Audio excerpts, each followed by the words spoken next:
24 दिसंबर 1999 Indian airlines का एक hijack जहाज पाकिस्तान के ऊपर उड़ रहा था।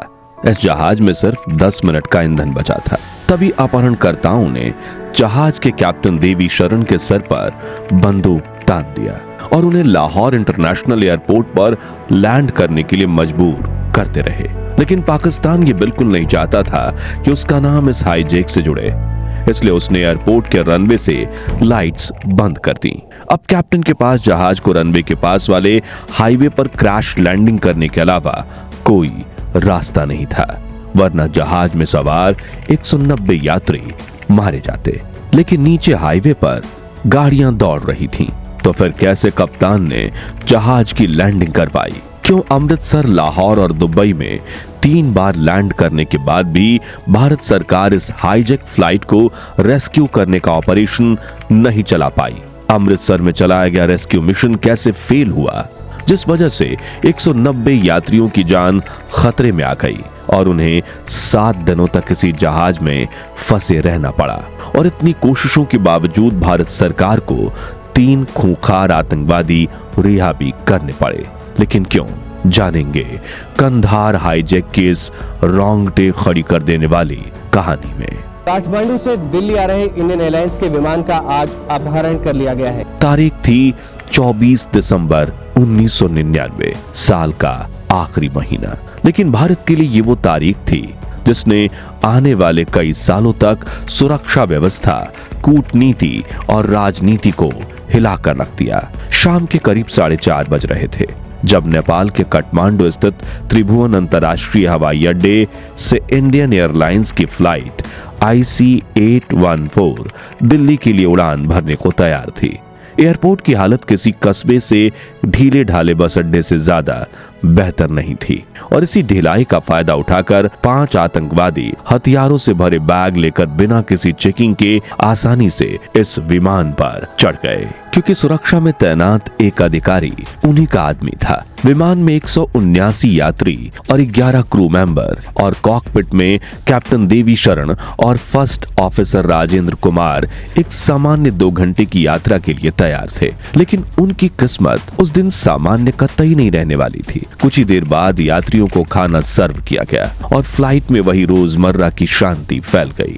बच्चे खिड़की से बादलों को देख रहे थे, कुछ लोग मैगजीन पढ़ रहे थे और तभी अचानक 4 मास्क पहने आदमी अपनी सीटों से खड़े हुए। उन्होंने जोर से चिल्लाते हुए कहा, इस प्लेन को अब हाईजैक कर लिया गया है, सब अपनी जगह बैठे रहो और किसी ने भी चालाकी दिखाने की कोशिश की तो उसे हम मार देंगे। किसी को समझने का मौका ही नहीं मिला। पलक झपकते ही आतंकवादी पायलट के केबिन में घुस चुके थे और कैप्टन देवी शरण के सर पर बंदूक तान कर चिल्लाए, पश्चिम की तरफ उड़ो, पाकिस्तान की तरफ। उस वक्त तक किसी को नहीं पता था कि उड़ान भरते समय ही इन 5 की योजना काठमांडू से लाहौर पहुंचने की थी। प्लेन ने दिल्ली को पार किया और लाहौर की दिशा में मुड़ गया। इस बीच 4:40 पर भारत के एयर ट्रैफिक कंट्रोल को हाईजैक की खबर मिली, जो प्रधानमंत्री अटल बिहारी वाजपेयी तक 5:20 पर पहुंची।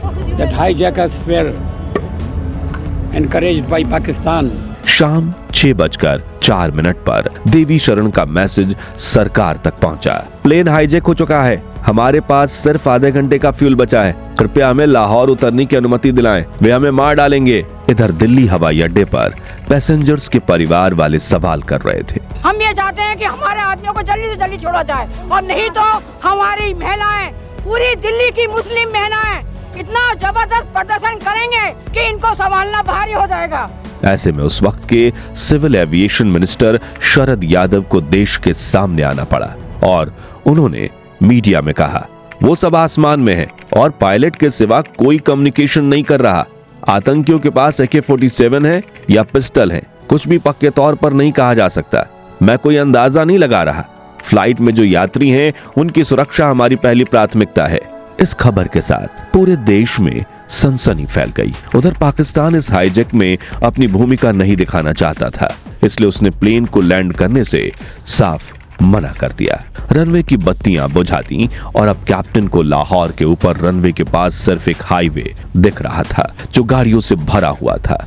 ऐसे में वहां लैंडिंग करने से यात्रियों के साथ पाकिस्तानी नागरिकों की भी जान जा सकती थी। इसलिए कप्तान देवी शरण ने आखिरी बार अपहरणकर्ताओं से अनुरोध किया, हमें अमृतसर से लैंड होकर रिफ्यूलिंग करनी होगी, वरना हम क्रैश कर जाएंगे क्योंकि हमारा ईंधन खत्म हो रहा है। मजबूरी में आतंकवादी मान गए और करीब 7 बजे IC-814 अमृतसर एयरपोर्ट पर इमरजेंसी लैंडिंग करता है। ये वही पल था जब भारत के पास यात्रियों को बचाने का सबसे बड़ा मौका था, क्योंकि विमान भारत की धरती पर खड़ा था। कमांडो कुछ ही मिनटों में रनवे तक पहुंच सकते थे। हाईजैकर्स गिनती में सिर्फ 5 थे और हथियार सीमित। लेकिन यहीं से शुरू हुई एक के बाद एक ऐसी गलतियां जिसने पूरे देश को सदमे, गुस्से और शर्म में डुबो दिया।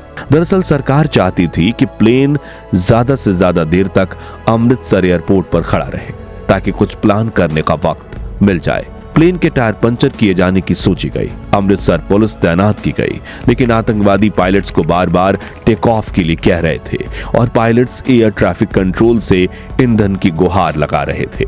इसी अफरा तफरी में एक जुगाड़ प्लान बनाया गया। एक बड़ा फ्यूल टैंकर विमान के सामने इस तरह खड़ा कर दिया गया कि टेक ऑफ असंभव हो जाए। टैंकर रवाना किया गया, लेकिन यहां हुआ सबसे बड़ा मिसकम्युनिकेशन। ड्राइवर टैंकर को इतनी तेजी से प्लेन की ओर ले जाने लगा कि कॉकपिट से हाईजैकर्स ने उस टैंकर को बढ़ते हुए देख लिया।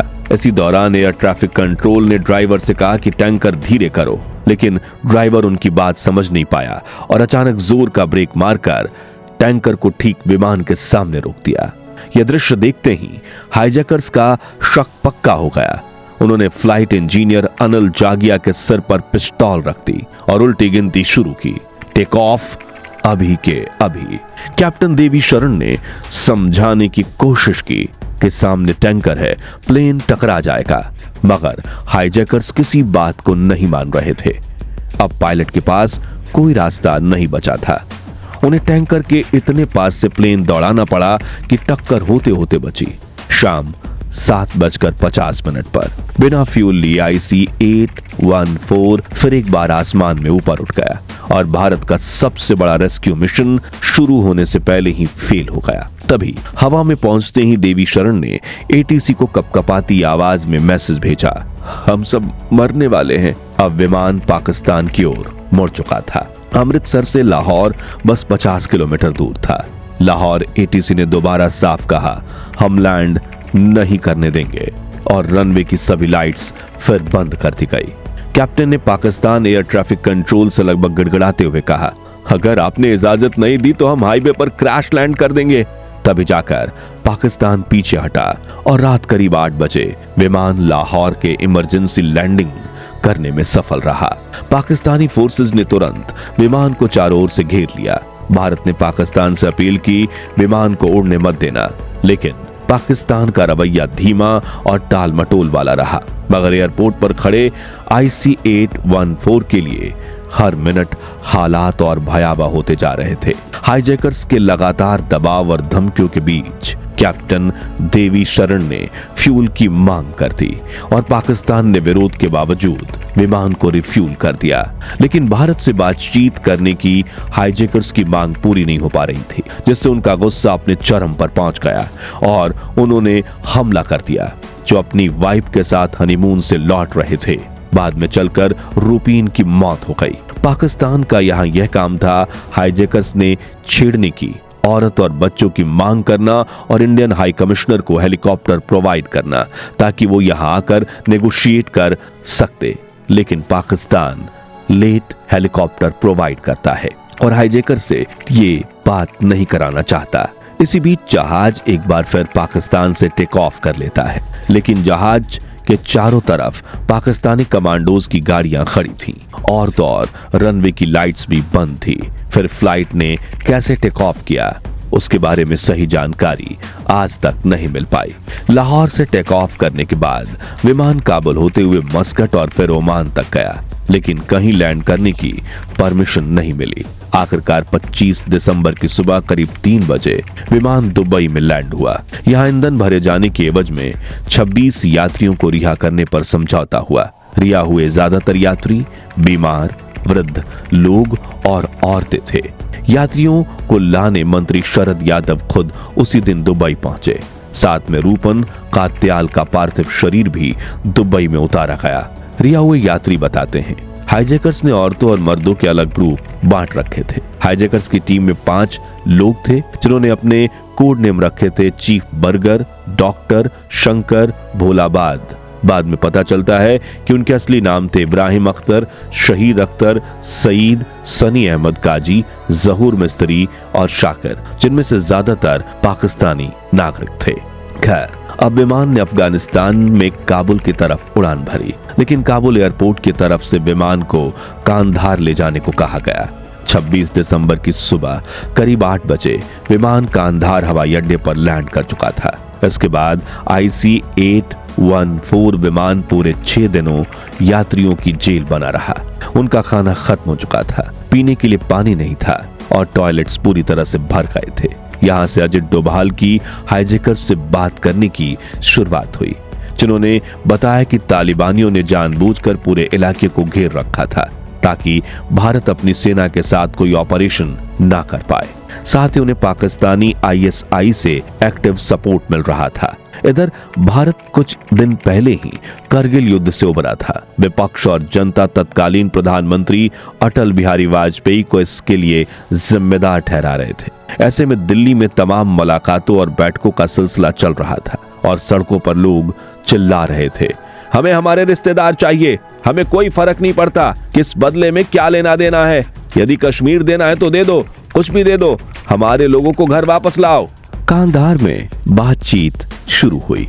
शुरुआत में हाईजैकर्स ने बंधक यात्रियों की रिहाई के बदले देश की अलग अलग जेलों में बंद 36 आतंकवादियों को छोड़ने, एक आतंकवादी सज्जाद अफगानी की लाश सौंपने और 20 करोड़ अमेरिकी डॉलर रकम बतौर फिरौती देने की मांग की। मांग रखने वाला मौलाना मसूद का छोटा भाई, लेकिन फिर ये डिमांड कम होकर आतंकवादियों की रिहाई 3 हरकतुल मुजाहिदीन, जिनमें तक हैका फाउंडर मौलाना मसूद अजहर, अहमद ओमार शेख और मुस्ताक अहमद गाजर शामिल था।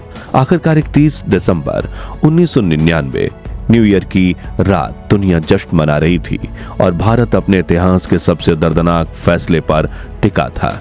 भारतीय वायुसेना का एक खास विमान तीनों आतंकवादियों मसूद अजहर, उमर शेख और जरगर को लेकर कांधार पहुंचा। विमान के उतरते ही तालिबान ने एक गोलाकार सुरक्षा घेरा बना दिया ताकि भारत किसी तरह का ऑपरेशन न कर सके और ठीक दोपहर बाद इन तीनों आतंकियों को हाईजैकर्स के हवाले कर दिया गया। इस तरह फ्लाइट में सवार यात्रियों की जान बची, जबकि रुपीन कट यात्री का देहांत हो चुका था। भारत को उम्मीद थी कि तालिबान इन किडनैपर्स को गिरफ्तार करके भारत को सौंप देगा, लेकिन ऐसा नहीं होता, बल्कि वो किडनैपर्स गाड़ी में बैठकर सीमा की तरफ जाते हैं और कांधार से आजाद 5 होकर भाग निकलते हैं। रिहा होने के बाद मौलाना मसूद अजहर ने भारत की संसद पर 2001 में हमला किया, जिसमें 7 लोग मारे गए। बाकी दोनों आतंकवादियों ने भी पाकिस्तान में रहकर आतंकी संगठन चलाना शुरू किया। तो दोस्तों, क्या आतंकवादियों को रिहा करने के भारत सरकार के इस फैसले से आप सहमत हैं, या यात्रियों की सलामती से रिहाई के लिए कोई और कदम उठाया जा सकता था? और अमृतसर में रेस्क्यू मिशन फेल होने के पीछे की असली वजह क्या थी? इस बारे में अपनी राय हमें कमेंट्स में बताइए। उम्मीद है आपको ये वीडियो पसंद आया होगा। अगर हाँ, तो वीडियो को लाइक और शेयर करके 11,111 लाइक्स जरूर करवा दीजिए और ऐसी ही अनसुनी अनकही कहानियों के लिए हमारे चैनल को सब्सक्राइब करके पास वाली घंटी बजाना मत भूलिएगा। जय हिंद, जय भारत।